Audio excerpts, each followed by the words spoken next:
Everyone joining the number one, unfortunately, sooner than we would like. Everybody, it's Jonah. Jonah, welcome to the Right Reality Podcast. I can't even say the name of my own podcast. What's up, man? How's it going? I'm doing pretty good. I'm a little bit emotional after watching the episode last night, but I'm doing generally pretty good. Okay, so let's jump right into it. You obviously watched last night like everybody else. Has there been something, at least in last night's episode, maybe the episode before, that you saw and you were like, oh, okay, that was happening that I had no idea about? All sorts of stuff. I mean, I knew there were like alliances forming. There were people that talked to each other. I'm like, when did that happen? When did this conversation happen? Which was kind of crazy to see. And just seeing how people were talking about me in like their interviews, I was like, what? Like, it's kind of cool though. I mean, Kim said this is the hardest thing you've probably ever done. One, if you can confirm or deny that. Two, if it is the hardest thing you've ever done, me and my co-host would like to know, can we borrow your life for a little bit? Is it available on TikTok Shop? You know, just walk me through that. Is this the hardest thing you've ever done? No, it's not the hardest thing. I mean, it was an amazing experience. Like it truly, I'm so grateful that I got to do it at all. And even though I lost and I was stressed for a lot of the game, like, I mean, come on, I was getting a free trip to Europe. I got to be on TV. Like, I can't complain. It was amazing. And definitely not the hardest thing I've ever done, but I was struggling. It was a difficult game. It was very hard for me to play the game as myself, which it was a balancing act. I was struggling a lot trying to find my place in the game. And maybe I would have found it if I had stayed there longer, but I didn't quite figure that out early on. Do you think that was something that the other people figured out that helped them as they were just able to kind of snap into game mode real quick? Do you think that was maybe one of the reasons? Right. I think it definitely was. I think everyone kind of went in with a very strong game plan, and I went in. My priority was to be myself above all else. I didn't want to win by backstabbing or deceiving or like playing so hard that I'm like stepping on people. That was like the thing I wanted to avoid. And I discovered very quickly that this is a kind of game where you kind of have to, Yeah. which I wasn't sure what it, because it's the first season. I didn't really know exactly what I was getting into. And discovering that early on definitely made everything more stressful for me. I was about to say, when you left, Jeffrey like walked you around Lake Geneva, which must have been an incredible experience just walking around Lake Geneva with him. It But was. I think what he said, what we heard at home was like, let me take you around and let you know how a competition reality show works. Right. Yeah. I guess I was hoping I could win through like the games and challenges alone, which I wasn't very good at those either. So, maybe that was a false hope to have. But I guess I was really hoping that there was going to be more outside, or I guess I thought there would be less of an emphasis on like the social psychological part of it, because that's always been my biggest weakness. And everyone can read me like a book. I wear my emotions on my sleeve. So that was always going to be hard for me. Speaking of books, heard you're a big book guy. No sources have told us that. There was maybe some talking about books on there. Do you feel like maybe somebody you were talking to books with led you astray on purpose? Has Allie apologized for maybe leading you astray at this point? Yeah, I mean, yeah, we've talked. I mean, Allie and I are still tight. Like, I understand it's a game, like, and that she was playing a game. Like, I'm not gonna hold that against her. I definitely was like, I was more surprised than anything else to find out that she had like known exactly where we were, because I thought for sure strategically, I think a lot of things didn't make sense to me. Like, since everyone thought I was a weak player, why get me out early, right? Like, that didn't make sense to me. Why not bring me along further and then discard me when you feel like it, right?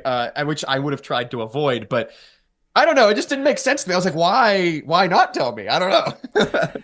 That's what I thought as well, as everybody was like, oh, he's a weak player. Obviously, our main show that we recap is the challenge, and that's one of the things people talk about, bringing a layup as far as they can just to cut them, when it gets to the final and stuff like that. So I thought maybe that's actually a smart game move, is just kind of pretending weak, that you don't really know what's going on, but you're actually kind of smart about it. I thought that they were going to lead you, and then when they were showing the stuff in the map room, I was just like, oh, maybe he's gonna sneak it out. And it came down to 3 miles. When you heard 3 miles, were you like, God damn it? Yeah, that was pretty devastating. I was like, if I had just like zoomed in a little bit more, I moved my finger. Oh my God. Did it find out that I lost because of that? Oh, devastating. Devastating. I was like, I can't believe it. I can't believe the margin was that small, because That's small. It is like basically an accident that I went out. Like if I had just gone like this, I stay in. Like what? I also want to know like how that's measured. Like I get into Yeah, all those it's like basically a tie, right? Like yeah, tie goes to the runner, whoever did it first, whoever did it in the shortest amount of time. That was the thing. So we're gonna politely ask for the second week in a row to the production lords at NBC. We have asked for the second week in a row now that we would like the map room footage, your 2 minutes, to be a digital exclusive, posted on their channels. Now, if they do post it, what do you remember about those 2 minutes in the room, or do you remember anything at all? I remember it pretty vividly because I had my idea of where I was going to put it. I'm a textbook overthinker. So I knew if I went in there and I started zooming around, looking around, I would have screwed myself. So I was in and out. I want to say in under 20 seconds. I was like, I'm just going to go in, put it where, because if I think about it too much, I'll put it 1,000 miles away and I'll be screwed. So I was like, I'm just going to do it. Gone. Wow. See, that's the good thing. When you said textbook overthinker, I was like, yeah, the casting department knew that. And that's one of the main reasons you're on the show there. Probably. Yeah. I have some more logistical questions that we've been talking about on the podcast. So when you left the first city, did they tell you were in Rome, or you still have no idea where you were going from place to place? I had no idea. Honestly, until I don't even remember when I found out. I think I asked Josh like way down, and I was like, "Where were you?" And he told me, and I was like, "We were right outside the." I wanted to see that. Like, we said that as well. It's like the idea that people would be like leaving Rome right outside the Colosseum and they didn't get to see it. I think people would have been like, "Can you just like? I mean, we got it right. Can we just like see it real quick? Can we clear the windows? I want to see that." Like, who doesn't want to see that? Let us see that. Okay, so you had no idea where you were at, which is even crazier. That you might be thinking maybe we got it wrong or got it right, and we could come back to that city at some point, which would be diabolical idea for season 2. Putting them back in the same city again, just to completely screw with them. Okay. You got to, at least, as you were saying, you got a good little trip out of it. You were on the Swiss Alps. As a logistics person, mentally, I just go, are we bringing a porta potty up there? Like, how's this operate? Are people like building like a mound in the snow and going behind that? Did anyone need to go while you were up there? So I actually know that happened with Rachel and Allie before they went on the helicopter. There's a photo on Instagram that they shared where they literally had to just get behind mounds and like go to the bathroom, which is really funny. And on the way up, I don't know, because you're wearing the goggles, you're also wearing headphones, and people are like escorting you. I had to go to the bathroom at one point. I don't know where the fuck we went. We were somewhere. They're like, we're gonna walk you into this bathroom. I was like, okay, sure. And then like, it was that is one of the weirdest experiences of my life. In my mind, I don't want you to answer this. In my mind, they made you continue to wear the goggles even when you were in the bathroom. In my mind, that's what they made you do. Can't confirm or deny. I love that. The other thing we've been talking about a lot on the podcast the past couple of weeks are these, and people either love them or hate them, the shots inside the goggles. Because some people are like, these eyeballs they're hitting me in the wrong ways. Some other people, my co-host is like, I hope they at least told the ladies, like, get the eyebrows done, get them in check. How do you feel about any of your eyeball shots? Were you pro your eyeball shots or against your eyeball shots? I only had one that I was like my actual eyeballs, and I was fine with it. I think I have nice eyes, I hope. I hope that's what other people felt. Yeah, tell them about it. Yeah, I see the move. I see what you're doing. I hope I did. I mean, it was a very brief shot of my eyes. And I had a feeling, I wasn't sure if they were cameras, but there was like, you could kind of see like the little dot in the middle of the thing. And I was like, is that a camera or is it something? Is it like related to how they clear up? Right. I wasn't sure, but I had the thought in my eyes. So I was like, I had the thought in my mind, so I plucked my eyebrows.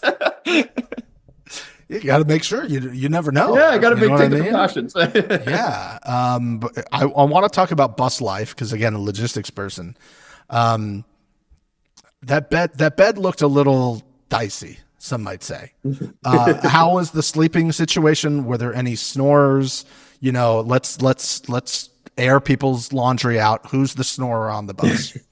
I don't think there was anyone who snored. It was The bed was barely big enough for me. Like I fit in, but just like I think like Rick and Shane, they're like a couple inches taller than me. I think they struggled a little bit, but my feet were just off the wall. How tall are you? I'm a little over six. I'm like almost 6'1", I think. Oh, I would have been fucked.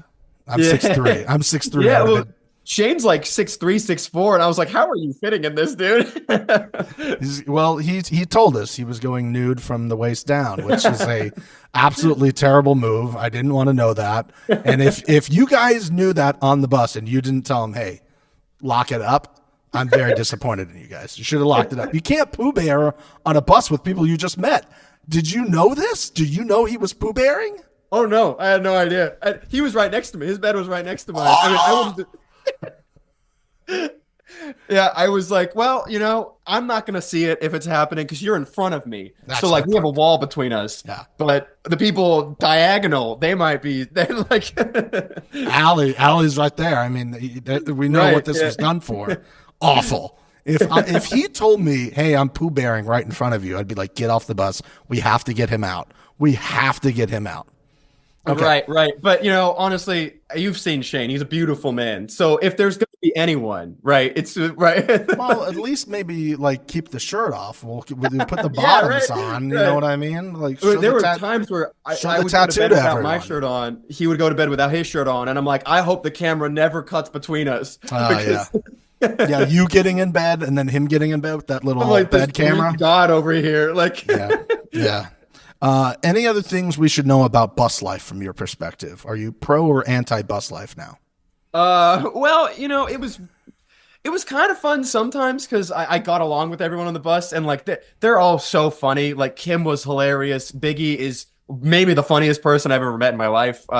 Shane is also very naturally funny, and like we had some conversations that I was crying laughing. Like they're genuine, some great people that just made that bus ride very entertaining at times.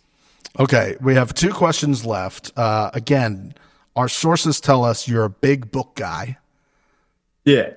journalist, so we don't reveal our sources. Is there anything that you suggest the people at home should be reading right now?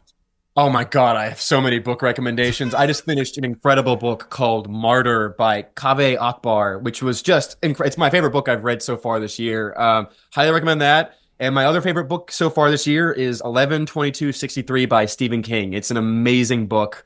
Both of those are just top notch. I love both of them so much. I could sit here all day giving book It recommendations. sounds like it. I heard a little switch turn there when you were like, "Oh my God, I got so many." I'm like, "I got limited time," but very good. You're picking up how to do a TV interview. Like you've got it down. You've done enough of the confessionals now that you know how to give good sound bites for the camera. Okay, last thing. You were hyping it up. You were talking about your eyes and like you were thinking they're good shots. How them DMs looking right now, my guy? I don't know. I haven't looked. I mean, I've been off my phone as much as possible since the episode last night. I was a little scared because I cried in the episode. And I was like, I hope I'm not getting clowned. But I don't know. Maybe I don't know. I do Report back to us I later. bet there's at least a couple people that have reached out to be like, "Oh, I'm sad you left." I mean, I hope so. Otherwise, I didn't make enough of an impact, I guess. See, that's the right way of doing it. They taught you well at the Institute. They're really smart. You're like, you don't let the other ladies know. You don't let anybody else know who's been sliding into DMs. No. You know, that's a really smart idea. You just generally talk. I don't know. I haven't been looking. Really smart gameplay. Really smart. I love it. Really well. That's an A+ move. God, I got to use that. I don't know. I haven't been looking at my DMs recently. Wink, wink. Nice. No, That's why I haven't got back to those 8 blue checkmark ladies in my DMs. That's what it is. Yeah, Sorry. the supermodels that are sliding. They're like, oh, he looks so cute and innocent. He's emotional. He reads books. Oh God. Boom. We'll take credit for that later. So, all right, man. I appreciate your time. Have course, a good rest. Hopefully, we get to see you on something else. I'd love. I hope to do so. this. That'd be great. Yeah. All right, bud. Take care. All the best. Thanks for having us. Thanks. Yeah. See ya. See ya.